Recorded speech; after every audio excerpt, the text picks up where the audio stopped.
I'm having a call with you. I don't need to take permission from anybody to have a call with Varta Laap, to have this conversation. So is it what the common trend? Is it the new normal of civil services? Is it the new normal? It's a good new normal to be followed by civil servants?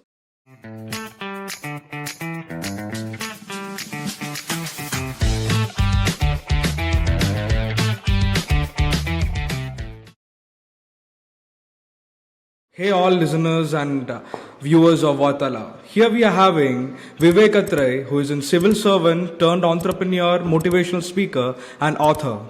So we welcome you, sir, on my first podcast of Varta Laap, of session Varta Laap with Vivek Atray. Thank you very much. Nice to see you, Nirmal. So I keep listening to your podcasts, I keep listening to your videos of Josh Talks, I keep following you on LinkedIn. I have heard a story about you. Like when you were in SDM Kalka, so there was a man approached to you, he came to your office to get his work done. So after some time, you assigned that work to your subordinate officer, to junior officer to get that done. So after some days, the work was not done. Then he approached to you directly and you was some or the other way depressed out. The person is coming again and again, it's not being processed up, the work is not done yet. So you involved your own time and you made that done. So you just saw that gratitude in his eyes, the emotional intelligence, what you say, like and a well-wishing attitude in him. So is that influence you to be an author or mentorship to influence more among the people? Yeah, it's a very good incident that you have related, and it's a very good question also, because I talk about this incident. It was early in my career and it made a lot of impression on me because this man was a genuine person. He had a genuine request from the government and that work should have been done in routine. Mm-hmm. But it was not being done, so I took it upon myself after a few weeks of seeing this man coming again and again. I said, come on, let's sit down and do his work. So we got that land record corrected or whatever it was. And there were tears in his eyes because it had been years overall, although for me it had been only 2 months or something. But for him it had been years. So I learned that, you can do so much for the public, helping others. And ultimately you get goodwill and good wishes from people. And that blessings of an older person was very valuable to me. I was a very young officer. I must have been only 25 years old or 26. And it was wonderful. And then now I feel that if I'm helping someone else, if I'm mentoring someone, motivating the youth, or if I'm inspiring someone by just being myself and trying to help others, then it is a blessing for me again. So I think, such incidents made me think about others, think about society, and think about the poor and the underprivileged and those who are confused. So I think that is what I bring to my work now. Yes. Okay. So is that the sort of influence what you got in civil service, and you just choose to be a mentor and like an author to influence more people across the globe, to be precise? Yeah, absolutely. So, now it is the age of video, of writing and sending to all kind of media. There is a lot of receptivity, because in earlier times, if I was a motivational speaker, I would just be heard by one audience.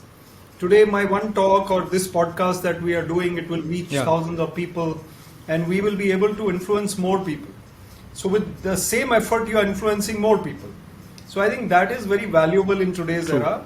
So being a motivational speaker at this time, influencer at this time, somebody mentoring others at this time, I think it's a right decision. And I think it's something which excites me also, because I get a lot of feedback from the youth, and I like the way that I connect with them. They like the fact that I connect with them. Sometimes I get a message on Instagram, for example, and I reply, yes, okay, I will help you. Send me your question.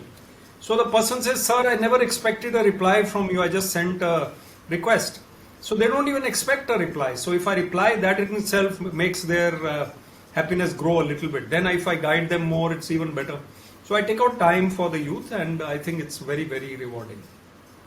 Okay. So is the single parameter called as influenced you to get out of civil services, do many stuffs for the public, or should the future generation should be focusing on the single parameter called as influence, or should we go or include other ones too? I think you have to focus on your career, whatever it is, and you have to focus on your work. And that point of time when I joined the civil services and I served for 25 years, I think it was my work, and I was very much focused on my work and my career, and I did my best. And luckily, I got a lot of appreciation also from the public, especially. So basically, being in the government or being Exactly. anywhere, if you give your best, you will get a lot of satisfaction. You will get goodwill. And I think today being an influencer is important for me because then I can reach out through my ex-IAS tag, author, being an author. Already I have many TEDx talks and I've been on some high-profile podcasts, as you know. So then I become more influential in reaching out to them. Then they listen to me. So then if I talk about stop overthinking, stop being so negative, then they listen to me. So building my brand helps me to get that message out to the youth. And then that helps them to elevate their consciousness, if you put it in a spiritual way. So that consciousness becomes higher. And then you are able to handle the problems of life better. So I think that influence which I am able to exercise is very, very important for me and for society also. Okay, okay. So I have heard a story when you was posted as the director of IT Park Chandigarh. So that was the developing stage of IT Park, which is situated in Chandigarh. Your main job was to invite companies like Infosys, the big bang billion-dollar companies like Infosys, and get into Chandigarh, to start a company there and give employment to 20,000 plus employees there. So how was your experience on that? Like when you was SDM Kalka, it was completely different. Then you are now IT director of IT at Chandigarh. So like it has been like now the park has been grew up. We have many multi-billion-dollar company itself there. So how was your experience on that? So the civil services gives you a lot of diversity. It gives you a lot of satisfaction in various ways. You get different roles. You are not in one role. So if you are a teacher of chemistry, then you will teach chemistry in your career if that is your job. If you are going to become a principal, then your role becomes different. Then you don't teach chemistry anymore. You're trying to run the school or the college. You're trying to bring the best out of your team. You're trying to handle the problems of the institution, and you are handling pressures from outside or whatever. Now here as SDM or as director IT, it was a totally different role, as you say. And SDM is more about administration, about monitoring, about even regulation, control, law and order, about activities which are developmental also. But as director IT, it was purely focused on developmental activities. That means on betterment of the technology spectrum of the region, of getting more jobs in that area, as you said, setting up the IT park. I was the director IT of the Chandigarh Union Territory, then working with the Punjab and Haryana governments and Himachal governments nearby, then trying to build that culture and that ecosystem. Companies would not invest in Chandigarh, Punjab, Haryana at that time because they felt that the ecosystem was not right. The number of flights, for example, was only 2 takeoffs from Chandigarh airport per day. Today there are more than 30 takeoffs, 30. So it has changed, sea change is there. At that time we tried to build up this, not only the IT park, but also the number of flights, the number of youth available to the IT companies, the number of permissions they required should be reduced, ease of doing business should be enhanced, and the whole environment should be business friendly. So all that was the role of the director IT and maybe others who were around. There was a very close friend of mine, Dr. Sanjay Tyagi, who was director STPI. So we worked together very closely, and the secretary IT was Mr. Karan Avtar Singh, who was later chief secretary of Punjab. His boss was the advisor, Mr. Lalit Sharma, and then his boss was the governor of Punjab, who was the administrator of Chandigarh, who was General Jacob. So at that time, and General Rodriguez also, at that time we really did a lot of work for the IT park and for Chandigarh, and it was a very satisfying role. And then I went back to some other roles which were similar to that SDM role later. I went as DC Panchkula, Deputy Commissioner. So that became again a regulatory and monitoring role, a coordination role. So these roles are different in the civil services, and that is one of the charms of the civil service. How you feel like when you have done so much for like establishing IT parks in Chandigarh, now you go by your car, you are driving to IT Park Chandigarh, then what you witness, what you see, like what are the emotions you get into, like just after seeing like I have made this, I have worked for this, so what are the like old nostalgic feelings you are getting now? Yeah, it's a little different now, because what happens is that there is a lot of change in the society also. At that time, it was very different, because the administrative officers were very different from the society common man. Today, I find that even IAS, IPS officers, they are very down to earth at times. They mix with the society. People are able to walk into the office of an officer. Earlier times, there was a distance. So I find my role is much easier, because I was not someone who really used to keep a distance anyway. So I found it very easy now to be part of society, to be part of the other side of the table, to be carrying my own bag, or to be driving my own car, or going somewhere, without a car also. So it's something that is very comfortable, and one has to be down to earth. And even today's young officers, I find they are down to earth. Yes, there were some people in earlier times who could not make the transition very easily. It would have been difficult for them. But luckily I made it, and I feel very light. I feel very unburdened. So I feel very comfortable. Now I'm having a call with you. I don't need to take permission from anybody to have a call with Varta Laap, to have this conversation. If I was in the government, I have to take permission for this also. So it becomes very difficult. So, as you told me, you served as an IT director Chandigarh, then SDMs, magistrate posts, like which is into public development. Since you are from NIT Kurukshetra, Electronics and Communication Engineering pass out, totally into technical and electronics. So which post do you love to have? Like which post you have witnessed it as it is my job? You feel that it is the cup of my tea and I can do it. So I know as a civil servant you need to be a super all-rounder, but still which one you love the most to do? Is it totally to the technical part, or is it the administration? You'll be surprised that I'm actually a people's person. So although I'm an engineer and electronics from NIT Kurukshetra, as you said, and I enjoyed my director IT role, I enjoyed my director technical education role, which was also to do with technology, and also I was director of science and technology also at one point, where again it was technical. But I also enjoyed more perhaps my tourism role. And I enjoyed my public relations role. So these were roles where you had to do more of public dealing, people skills, promotion of the department or the activities. And I think I was able to talk to new people very comfortably. Even today, like we are meeting for the first time, but we are talking as if we are friends. So it's very easy for me to make that transition.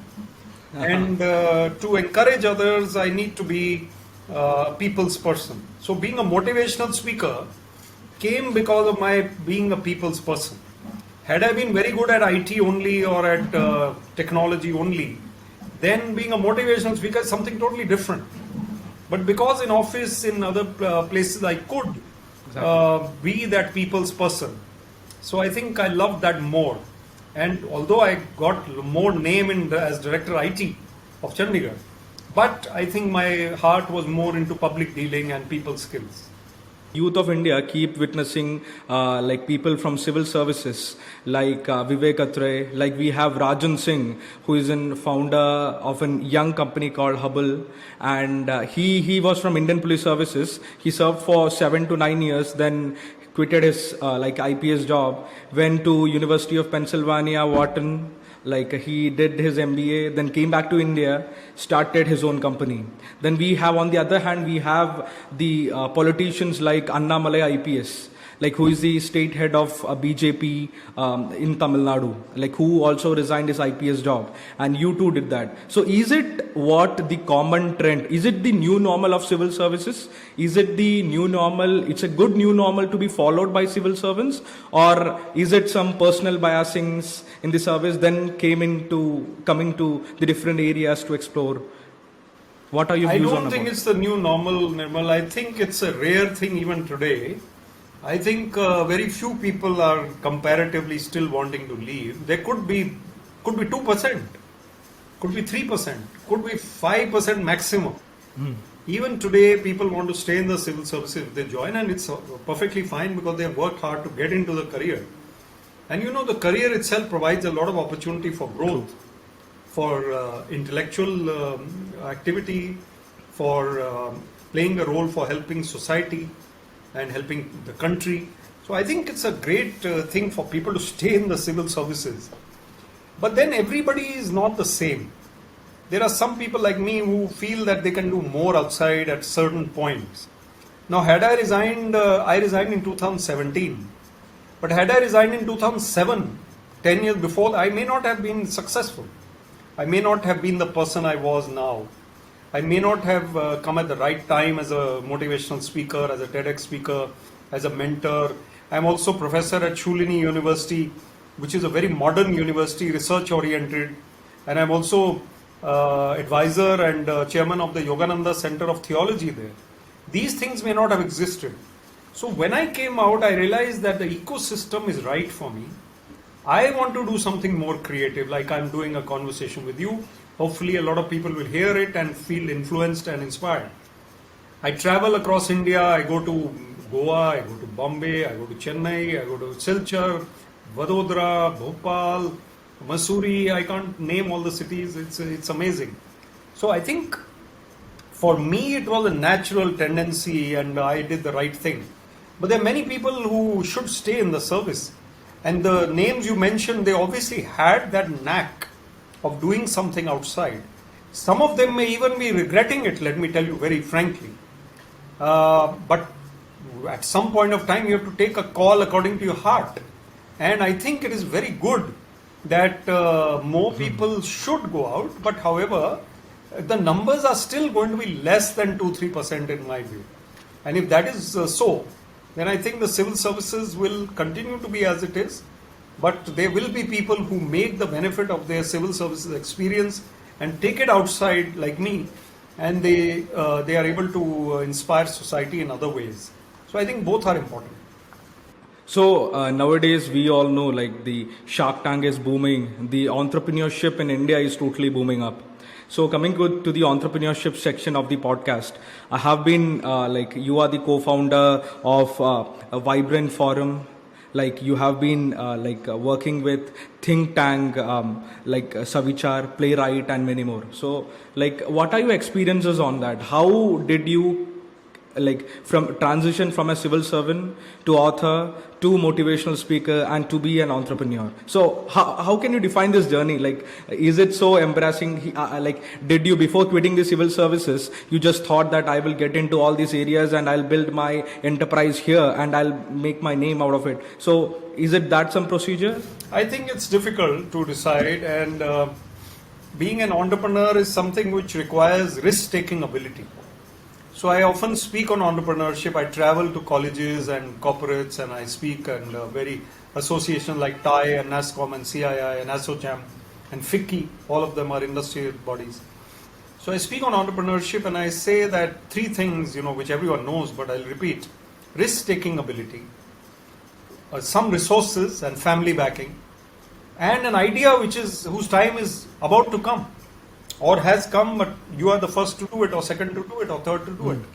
So you are in an early phase of that curve.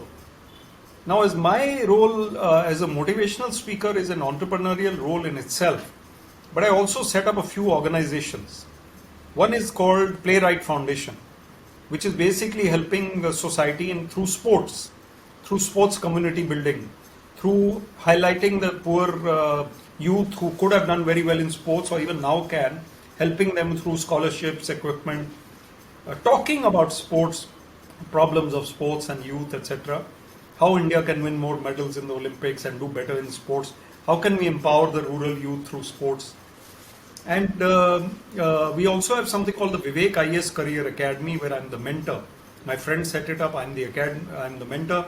Exactly. And we guide and inspire the UPSC candidates, PCS, ZCS, IAS, IPS, all other competitions also. Then I also am instrumental in setting up something called the Vibrant Forum. And this Vibrant Forum is a vibrant networking forum which enables people to get together once a month and listen to top speakers and connect and go deeper into the subject and grow, enhance their own network. So it's a beautiful forum. So being an entrepreneur involves new ideas and new things. And I really love my role as a motivational speaker, as a founder of one of these, and also as a visiting professor at Chulini University. All these things, they give me a lot of satisfaction. And there are a few other activities also, but then can't name all of them. There's also a think tank called Suvichar, where Jalal Malik is the chairman, and I am the member. Exactly. And this think tank is doing pretty well in terms of highlighting important areas of society like drug abuse and road safety and sports again, and education, skill development, career growth. So I have my hands full, yes. So, like every key youth now, the personal, like the people or the personal, like the people who is pursuing their undergrad or master graduation, master degrees, or even in PhD, they do set an hierarchy between an entrepreneur and a civil servant. Mostly the people do think that I will be an entrepreneur or be a civil servant. So in India, that is this like the practice we are witnessing now. So is the hierarchy should be defined? So should we define an hierarchy like entrepreneurship is here, though civil service is a little bit down because it pays, they doesn't pay well, the government doesn't pay well, you get perks, but it's not up to the mark. By an entrepreneur, you can buy Bugatti, you can buy Rolls Royce, have a lavish house or something like that. So is it something to be followed or something to be neglected? I think the rat race is to be avoided. I think too much of focus on material acquisitions is to be avoided. I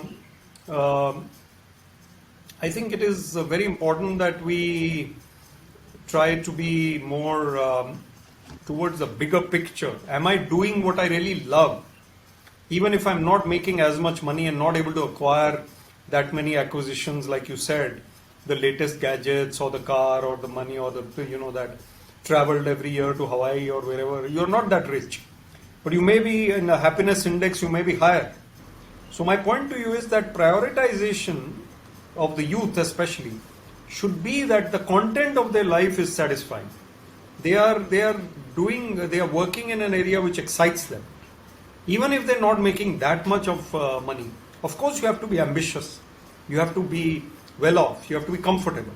You have to be able to grow financially as well. But I think prioritization or hierarchy of wants should, at the top you should have your family, you should have your internal happiness, you should have your creative satisfaction, you should have your passions. You should not be running after acquisitions and what people want just because they want, you also want, rat race kind of thing. That is not required. Okay. So when I met with the CEO of Anuprayas, which Anuprayas is an organization which support social person with whoever has disabilities and more. When I spoke with K. Vijay Kumar IPS, who was an Director General of CRPF, then I just asked him, why did you write books on the big underworld don he cashed, the Veerappan? And I keep asking to people. So basically, they just told I need to influence youth of the nation.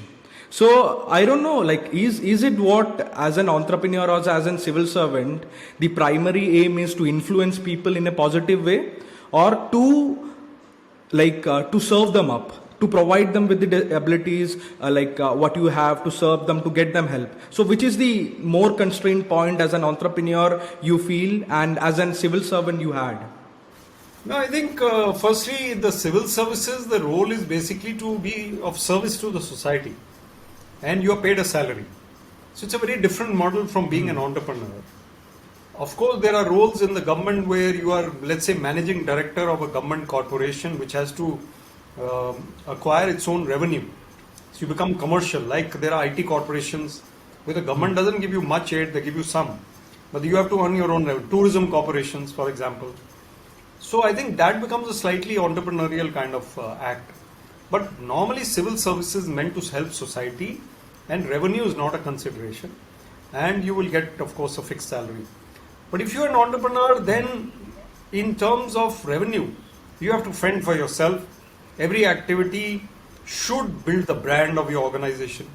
You should be able to do work as much as possible in terms of a lot of helpings of society. Then you should also be able to, focus more on the company or the organization that you're setting up. You should help the team to acquire skills. You should be a good leader. You should be able to take risks, as I said earlier. And sometimes things are, on the back foot you are, but still you keep on moving. So these are the things which I think really matter. So it's in a way it's a thing which you should, as an entrepreneur you have to be more open-minded. But if you can align, the best is to align service to society with your own company's welfare. Like some people, they work in the social sector, NGO sector, but they are earning some revenue also, and then plowing back that funds into the society. So that could be the best win-win situation for everybody concerned. Coming to the last part of the podcast, which is totally upon emotional intelligence. So by reading your book, even we had an offline podcast. My first offline podcast was with you in my college, to be precise. So you stressed and mentioned the name called emotional intelligence. So is emotional intelligence the more powerful word for influence, for guiding people, for mentorship, for getting people guided in the right way? So how is it emotional intelligence proper up Very for a important. personality? In fact, today, because we are too much into technology and we are too much into scientific kind of approach, which is fine, but emotions are important, feelings are important, appreciating others, caring for others, empathy, all these are part of emotional intelligence. And emotional intelligence also means that you are able to balance your mind. You are not going overboard in anger, overboard in depression, overboard in saying something which you should not say in front of somebody. So I think emotional intelligence helps you to realize what to say, when to say, how to say, and what not to say, and what not to do. These are all emotional intelligence aspects. Then you are feeling angry but you don't show your anger, that is a victory for you. If you are about to shout at someone, but you control yourself somehow, that means you are emotionally intelligent. You realize that this is something I should not do. And sometimes you have to be firm. But if you are able to maintain that dignity and not become too totally disoriented and restless and angry, then you are, if you are able to hold your control, then you are an emotionally intelligent person. So I think it's vital for any successful leader. Even today you have to get the best out of your team. And to get the best out of your team, you really have to work hard on your emotional intelligence. So people skills, empathy, calmness, creative thinking, all these are linked to emotional intelligence. Okay. So as in like every profession in the globe, every people in the globe Absolutely. should have emotional intelligence. Absolutely. Right? They need to, because if they don't have emotional intelligence, then they will become automatons themselves. Yeah. And if you become an automaton, then what is the leadership in you? And the world doesn't work through only technology, it works through leadership. Exactly. So that's the end of the podcast. So thank you so much, Vivek Atray, sir. Like to be on Varta Laap. We had a good session of Varta Laap with Vivek Atray. Thank you, Nice Nirmal. to have All you, the sir. best. Thank you so much. We'll meet again.